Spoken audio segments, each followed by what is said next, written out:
ऐसे हालात में, ऐसी परिस्थिति में संभव ही नहीं है कि प्रधानमंत्री पद पर कोई बात की जाए और प्रधानमंत्री पद की तो कोई वैकेंसी भी नहीं है।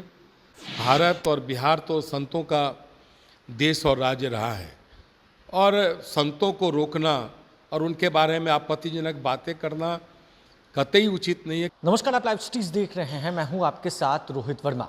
बिहार के मुख्यमंत्री नीतीश कुमार ओडिशा निकले। ओडिशा के मुख्यमंत्री नवीन पटनायक से मुलाकात करने के लिए पहुंचे। कहीं ना कहीं विपक्षी एकता को एकजुट करने के लिए और मजबूत करने के लिए वेस्ट बंगाल, उत्तर प्रदेश और अब ओडिशा। हमारे साथ इस मुद्दे पर बात करने के लिए बिहार के पूर्व डिप्टी सीएम मौजूद हैं। किस तरीके से देख रहे हैं सर, वेस्ट बंगाल, उत्तर प्रदेश, अब ओडिशा? क्या लगता है पीएम की कुर्सी के लिए कहीं ना कहीं कवायद अब तेज हो गई है क्या? जी हाँ, आपको पता ही है कि बिहार में महागठबंधन की सरकार के मुख्यमंत्री बनने के बाद जिस प्रकार से इन्होंने श्री तेजस्वी यादव को मुख्यमंत्री घोषित किया और राष्ट्रीय जनता दल ने एक लुभावना प्रधानमंत्री पद का नारा देकर इन्हें दिग्भ्रमित करने का काम किया, उस झांसे में ये बिल्कुल आ चुके हैं। और उस परिप्रेक्ष्य में ये पूरे अलग अलग राज्यों में जहाँ क्षेत्रीय दल की सरकारें हैं उनसे लगातार मिल रहे हैं। लेकिन आपको पता है कि श्री नीतीश कुमार जी जब अपने बिहार में, जो इनका पैतृक प्रदेश है, वहाँ अपने बूते अपनी सरकार नहीं बना पाए। हमेशा भारतीय जनता पार्टी के कारण ही अधिकतम कार्यकाल इनका पूरा हुआ है। तो स्वाभाविक है कि ये मिर्ग मरीचिका में भटक रहे हैं और उस लुभावने नारे में फंसकर कभी श्री नवीन पटनायक से मिलते हैं, कभी सुश्री ममता बनर्जी से मिलते हैं, कभी महाराष्ट्र के नेताओं से मिलते हैं।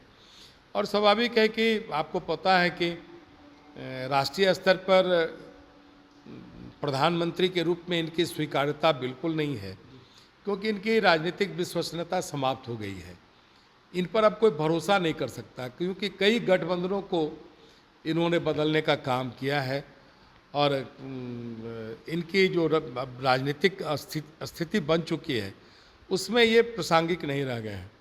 स्वाभाविक है कि इसी तरह वो लोगों से मिलते रहेंगे, लेकिन कोई इन्हें भाव नहीं दे रहा है। और मुझे नहीं लगता है कि जिस प्रकार से अन्य राज्यों में मन बहलाने के लिए घूम रहे हैं, इन्हें कोई भाव देगा या राष्ट्रीय स्तर पर ये राजनीतिक दल कोई एका करके केंद्र में विपक्ष की कोई सरकार बनाने में सफल होंगे। क्योंकि इन्हें पता है कि श्री नरेंद्र मोदी जो भारत के यशस्वी प्रधानमंत्री हैं, उनका व्यक्तित्व इतना कद्दावर हो चुका है और उन्होंने देश के लिए लगातार काम किया, आम जनों के लिए काम किया। वैश्विक स्तर पर भी उन्होंने अपनी एक विशिष्ट पहचान बनाई। आज भारत के पीछे पीछे विकसित राष्ट्र रहते हैं। जब एक समय था जब विकसित राष्ट्रों के पीछे में भारत ऐसे विकासशील राष्ट्र रहा करते थे भारतीय राष्ट्रीय कांग्रेस के ज़माने में। तो स्वाभाविक है कि अभी प्रधानमंत्री पद की कोई वैकेंसी भी फिलहाल नहीं है जो यह कवायद कर सकें। और एक बात मैं और ज़रूर कहना चाहूँगा कि जितने भी क्षेत्रीय दल जहाँ जहाँ सरकारें चला रहे हैं, वहाँ जनता दल यूनाइटेड की कोई भूमिका नहीं है राजनीतिक ताकत के तौर पर। आखिर क्यों इन्हें भाव देंगे? क्योंकि इनसे तो, इनके कारण तो उन्हें एक वोट भी मिलना नहीं है। और क्षेत्रीय दल अपनी पहचान को नहीं खत्म करेंगे, आखिर क्यों करेंगे?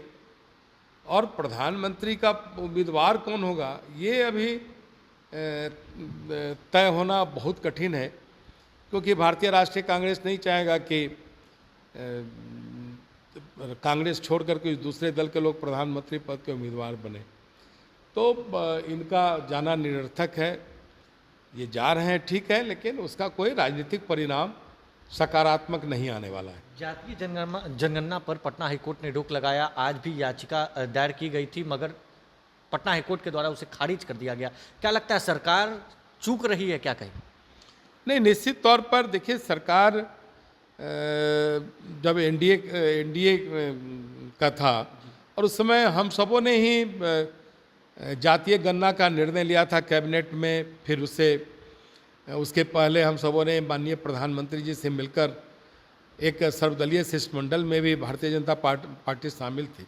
लेकिन जिस प्रकार से राष्ट्रीय जनता दल और जनता दल यूनाइटेड बयान दे रही है कि भारतीय जनता पार्टी नहीं चाहती है कि जातीय गणना हो, तो यह तो दुर्भाग्यपूर्ण है। मुझे लगता है कि इनकी राजनीतिक सोच इतना कमज़ोर है कि जो सबसे बड़े दल के रूप में हम सब एनडीए में रहे हैं, और हम ही पर वो आरोप लगा रहे हैं कि हम इसके खिलाफ हैं, और जिन्होंने याचिका दायर की है वो किस दल के हैं, वो पता करें किस दल के हैं।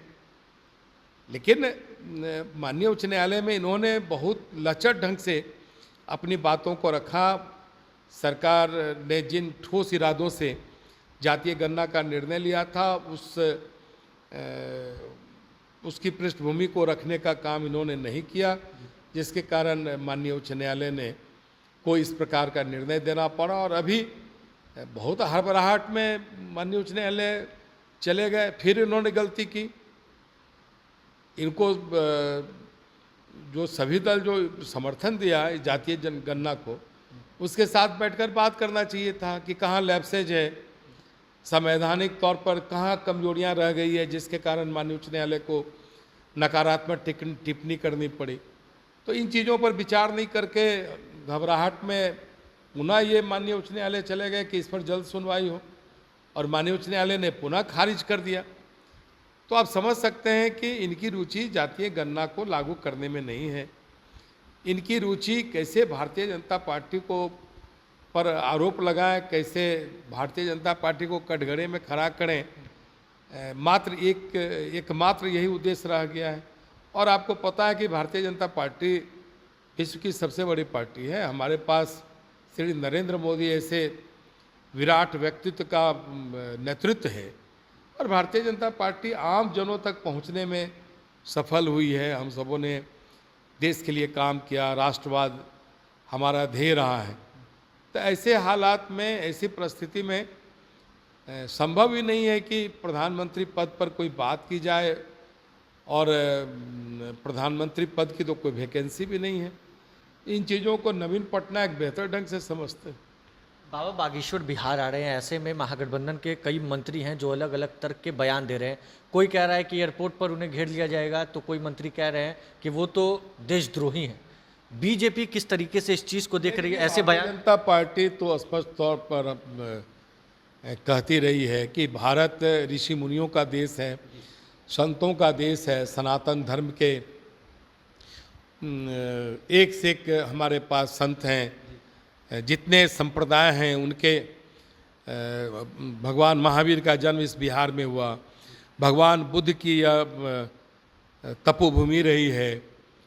तो स्वाभाविक है कि यह भारत और बिहार तो संतों का देश और राज्य रहा है, और संतों को रोकना और उनके बारे में आपत्तिजनक बातें करना कतई उचित नहीं है। क्योंकि जानते हैं कि जब संत राष्ट्रवाद की बात करेंगे, संत जब अध्यात्म की बात करेंगे, तो स्वाभाविक है कि उसका एक अच्छा परिणाम आएगा। और जो हमारे जो अभी सत्तारूढ़ दल के महागठबंधन के विभिन्न राजनीतिक दल, उनको रास नहीं आएगा।